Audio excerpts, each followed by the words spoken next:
नमस्कार दोस्तों, स्वागत है आप सभी का। आज के इस वीडियो में बहुत ही महत्वपूर्ण प्रश्न लेके आया हूं, जो कि विभिन्न टीईटी परीक्षाओं के लिए बहुत ही महत्वपूर्ण प्रश्न है। तो अंत तक बने रहिए। बहुत ही सरल प्रश्न है, लेकिन इनको प्रैक्टिस करना बहुत ज़रूरी है। तो देखते हैं पहला क्वेश्चन दोस्तों। हिंदू अरबी संख्यांकन पद्धति में 4 अंकों वाली कितनी संख्याएं हैं? तो दोस्तों यहाँ पे क्या पूछ रहे हैं? ये 4 अंकों वाली संख्याएं। तो 4 अंकों वाली संख्याओं के लिए हमें क्या करना है? 4 अंकों की सबसे बड़ी संख्या लिख लेनी है। 4 अंकों की सबसे बड़ी संख्या हो जाएगी दोस्तों 9999। और 3 अंकों की सबसे छोटी संख्या, सबसे बड़ी, 3 अंकों की सबसे बड़ी, क्योंकि इसके बाद 4 अंकों की संख्या शुरू हो जाएगी। तो इसमें से इसको कर देते हैं माइनस, यानी घटा देते हैं। तो इसका दोस्तों राइट आंसर हो जाएगा बी, 9000। यदि दोस्तों 3 अंक की कुल संख्याएं पूछें, 3 अंकों वाली कुल संख्याएं, तो 3 अंकों का सबसे बड़ा नंबर और 2 अंकों का सबसे बड़ा नंबर 900 हो जाएंगी। 5 अंकों की पूछें तो 5 अंकों का सबसे बड़ी संख्या और 4 अंकों की सबसे बड़ी संख्या माइनस कर देंगे, यानी घटा देंगे, तो वो भी आ जाएगा। तो दोस्तों अगले प्रश्न की ओर बढ़ते हैं। प्रश्न क्रमांक 2 है दोस्तों, 999 और 3000 के बीच 4 अंकों वाली कितनी संख्याएं होंगी? तो यहाँ पे 3000 के बीच, ठीक है, 999 और 3000, तो उसमें 3000 से नीचे की संख्याएं देखनी है। तो 3000 उसमें शामिल नहीं है, तो 3000 से छोटी संख्या क्या हो जाएगी? 2999। उसमें से हम 999 घटा देते हैं। 999 के बाद तो अपनी 4 अंकों वाली ही संख्याएं शुरू हो जाएंगी। तो 0002। तो इसका सही उत्तर हो जाएगा दोस्तों 2000, यानी बी।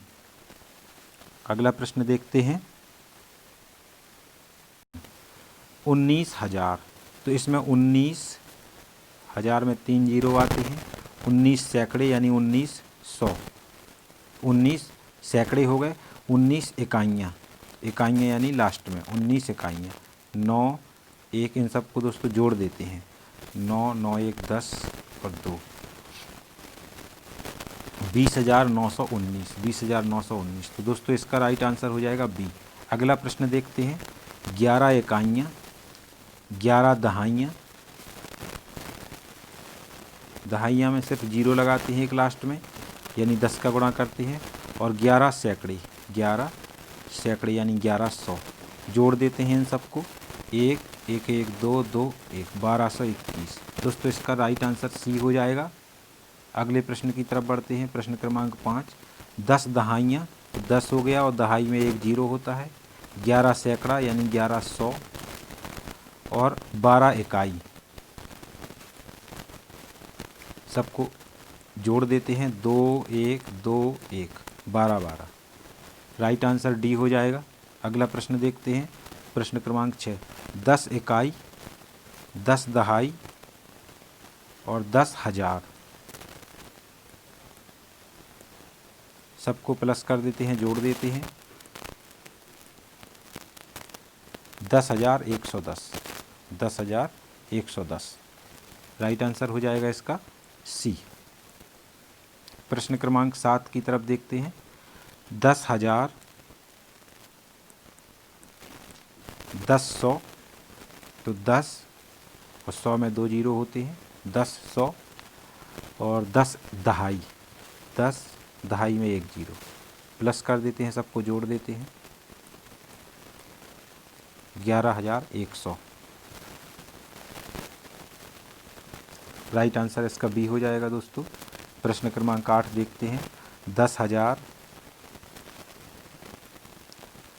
10 इकाई और 10 दहाई, जोड़ देते हैं 1 1, 10,110। राइट आंसर ये हो जाएगा दोस्तों इसका। प्रश्न क्रमांक 9 देखते हैं। 112 इकाई, 112 इकाई, 12,000,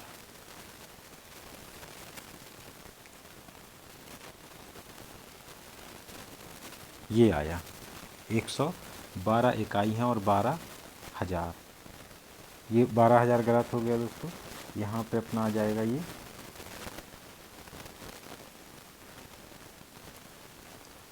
12,000। 12,000 2 1 1 और 12 बराबर।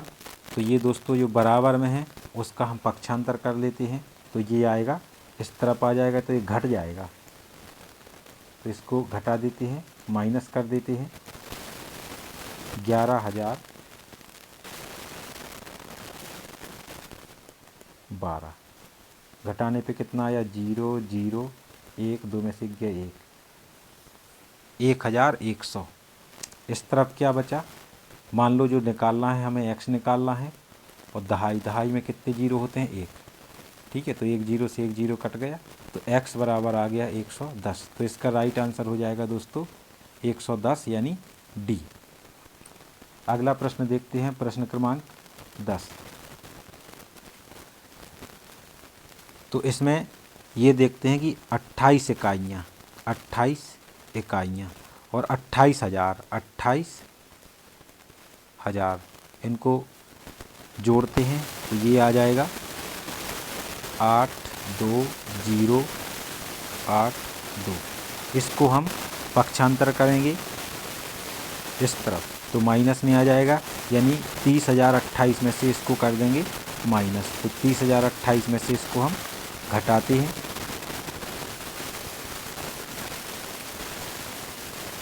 30,028 घटा देते हैं। 8 में से 8 गया 0, 2 में से 2 गया 0, 0 का 0, 10 में से 8 गए 2, और 3 में से 3 यहाँ पर कुछ नहीं आएगा, ठीक है।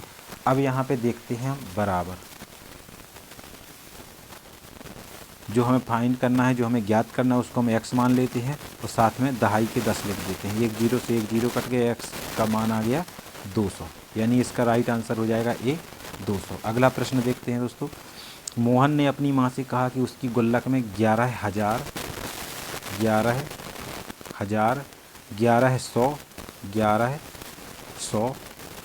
11 रुपये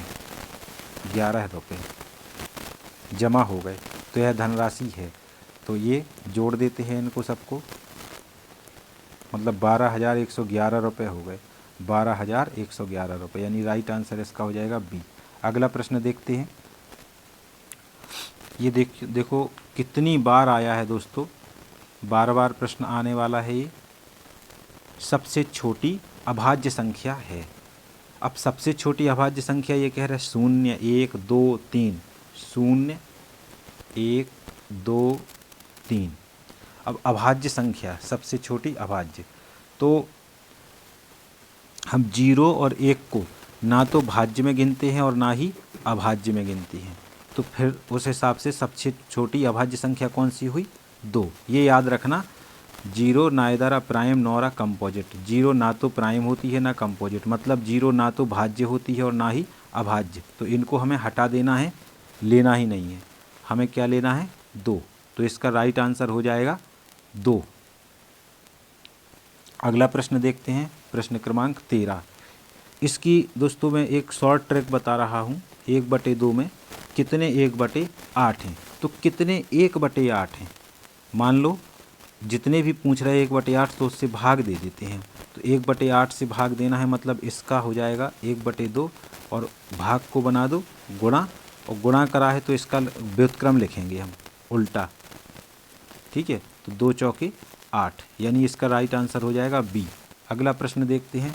2/3 में कितने 1/6 हैं, मतलब 1/6 से भाग देना है, तो भाग देने के बदले उसकी व्युत्क्रम का गुणा कर देते हैं। 1/6 की वजह 6/1 से गुणा कर देते हैं। 3 दूनी 6, 2 दूनी 4।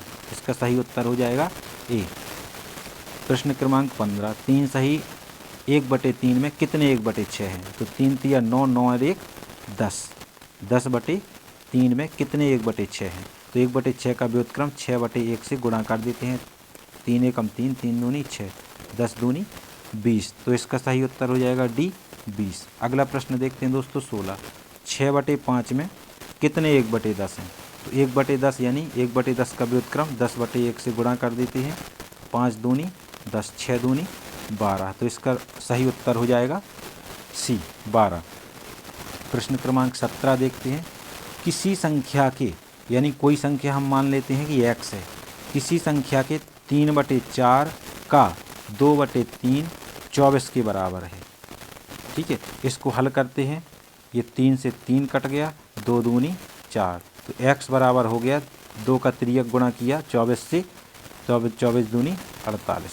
अब जो आंसर आया वो कह रहा है उसका 1/4 है, यानी कि इसका 1/4 का, यानी कि गुणा 1/4, 4 एकम 4, 4 दूनी 8, तो कितना आंसर आ गया 12। इसका राइट आंसर हो जाएगा बी 12। अगला प्रश्न देखते हैं, प्रश्न क्रमांक 18। एक सही 1/2, यानी 2 एकम 2 और 1 3, 3/2 में कितने आधे हैं, कितने आधे हैं। मान लो 1/2 से हम भाग दे देते हैं इसको, तो 3/2 को क्या करना है, हमें गुणा कर देना है किससे, इसके व्युत्क्रम से 2/1 से, तो इसका सही उत्तर आ गया 3 सी। प्रश्न क्रमांक 19 देखते हैं। 26 और 26 शतांक, तो 26 और शतांक यानी कि 26 और शतांक, दशांक में एक अंक बाद दशमलव आता है और शतांक में 1-2 अंक बाद दशमलव, यानी कि 26.26, तो इसका सही उत्तर हो जाएगा दोस्तों बी।